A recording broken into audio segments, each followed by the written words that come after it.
Assalomu alaykum. Elektron skuterimiz kelgan. Buni 5 volt chiqadigan joylari, ya'ni dатчик holga va boshqa sistemalarga, gaz ruchkalarga chiqadigan hamma sistema kabellar nimalarga 5 volt bermay qo'ygan. Shu sababli biz mana shu hozir 78L05 tranzistorini almashtiramiz hozir. O'sha kuyib qolgan. Albatta tekshiring do'stlar.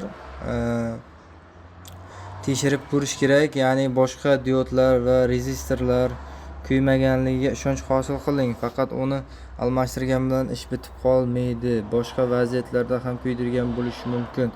Biz mana shu prosessorlarni ham almashtirib, polni remontini qilib beramiz. Shtobi budjetliroq variant bo'lishi uchun. Mana bu tranzistorlar va boshqa detallarni hammasini o'zini chiqarib beramiz. Yonib ketmagan bo'lsa bo'ldi albatta do'stlar. Kimga kim shunaqa savollar, qiziqarli narsalar kerak bo'lsa, bemalol bog'lanishlaringiz mumkin yoki yozishlaringiz mumkin. Obuna va podpiska tugmalarini bosib qo'ying do'stlar. Kommentariy kutib qolamiz. Rahmat.